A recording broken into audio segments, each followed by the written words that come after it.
Hey guys, it's me again. Today I want to touch on something. It was another question I was asked to speak about, and I'm going to talk about this today. Um, it's childhood moment, things I enjoy doing, and was I close to my siblings? How were my parents? Do I have any funny events or heartwarming events that stuck out? And what are some things, crazy things I did during my active drug use that I can actually look back on now and laugh and think, just how crazy that was by me doing that. So, okay, I'm going to start with my childhood moment things that was good. When I was young, I used to go to my grandma's, and I went up there every weekend, and that's my dad's mom. I went up there every weekend. It wasn't a weekend I missed. She used to work at this racetrack, and I would go every weekend and watch the race. I eat whatever I wanted. It was free. I loved it. I loved going to my granny's and papa's. And one weekend, I guess I got in trouble at home at school when Mom was like, "You're not going this weekend." So I called my bus driver and I was like, "I need a ride to the racetrack to my grandma's. Mom ain't home, but she said I could go." And I had packed my suitcase up, and there I went. Anyway, need to say she was a little upset about that, but went to my granny and papa's, because that's where I go. That's where I went every weekend my whole life.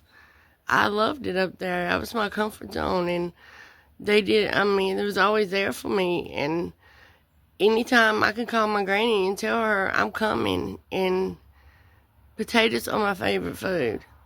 And she would once, never a time I told her I was coming that she didn't have me boiled potatoes, mashed potatoes, or some kind of potatoes cooked when I got there.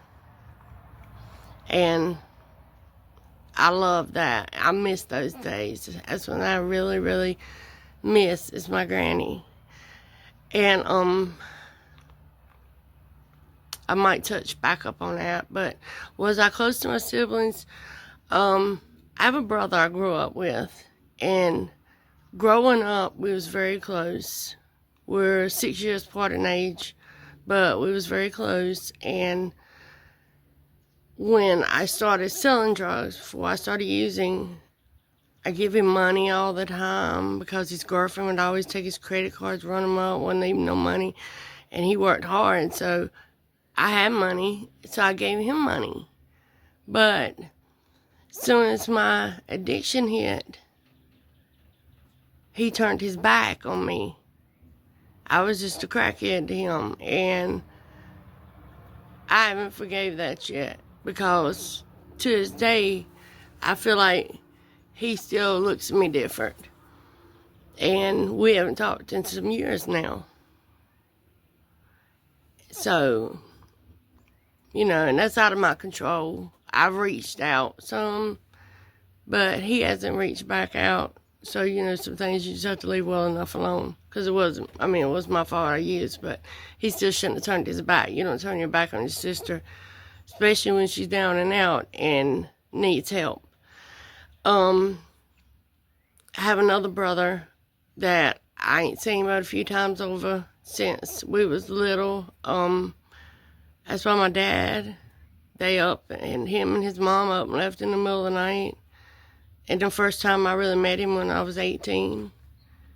And I've talked to him a few times since then. And I have a sister by my dad, and we used to talk right much on Facebook, but I haven't heard from her lately either. So she's like my dad's favorite, like you might as well say his only child. Me and my other brother I just told you about that went away with his mom, we don't exist. That one child is his child. I guess that's why I've had a lot of resentment towards my dad. And have I had any heartfelt moments? Yes. As I've spoke on here, my mom and I grew up with my mom in addiction, drinking, and we used to fight a lot. And at this time, we was both clean. She has a lot of mental health issues, and so do I. But we was both clean. And we just sat down and we talked clean and told each other how much we was sorry and how much we loved each other. And my mom, even though she used and we used to fight, deep down, my mom had a heart of gold. She would give you her shirt off her back. She would give you her last dollar. So she wasn't all bad. Even though, like I said, we did have our moments. But she was a good woman. And after we had that talk, it wasn't too long that she passed away. She passed away in her sleep. We don't know. She just passed away in her sleep. And I have a lot of regrets because at the time she passed away, I had just started seeing my psychiatrist and got put on meds. So it was like I was on my meds and I wasn't feeling anything. So it was like I didn't mourn her death, and I didn't mourn the situation. And then later is when I started really mourning. So I have a lot of regrets with our past with my mother, because I love her and I wish she was here to see me like I am today. And I'm pretty sure she would be still clean too, because she was doing so good when she passed away. She was only on her medication. She was doing excellent and had been doing excellent for a long time. So I was very proud of her.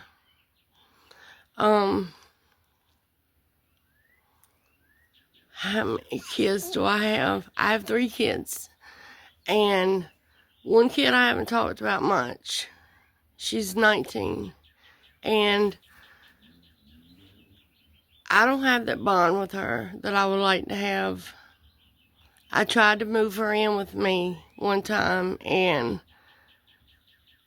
she didn't want to follow rules, and these wasn't bad rules, but it's like she didn't really respect me, because I haven't really been in her life, because I was in and out of prison. First time I went to prison, she was a year old.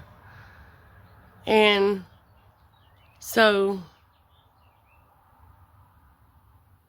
if that's one thing I would like to do, is build a relationship with her. But it's very hard because Jaden has a brick wall.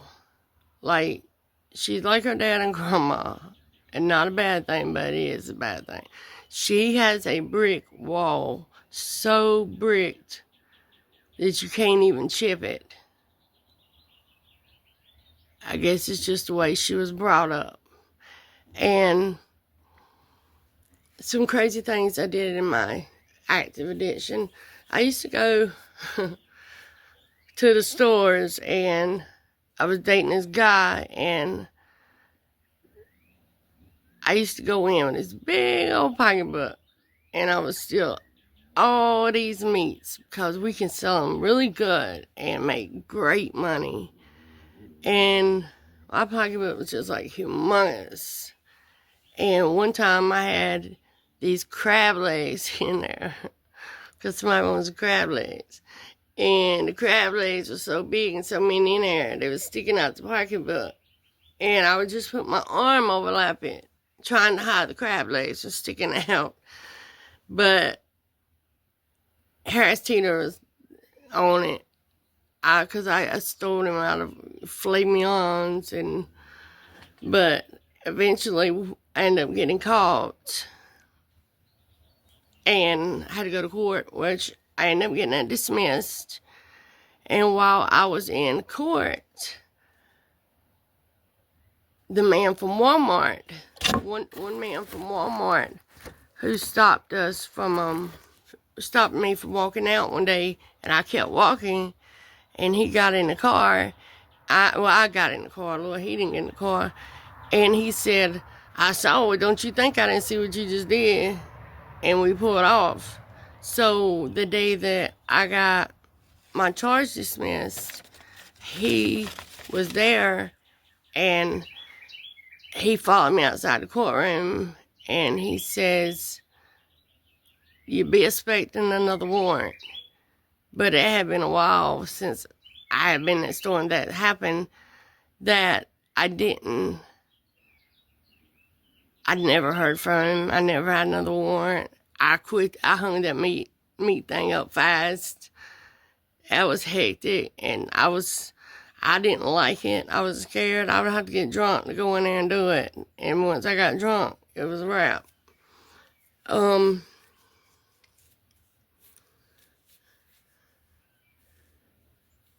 Other than that, I mean, I think it sums it up. Answers the these set of questions. Today we're having roast and potatoes and macaroni and cheese I cooked for my grandma.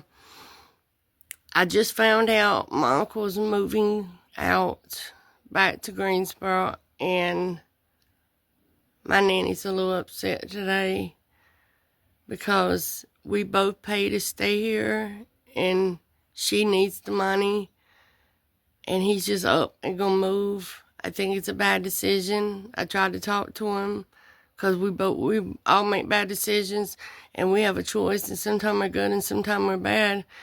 And I hope he's making the right choice, because personally, I don't think he's making the right choice. I think he should stay. She gives him her car and lets him go eat or go where he's got to go and comes back.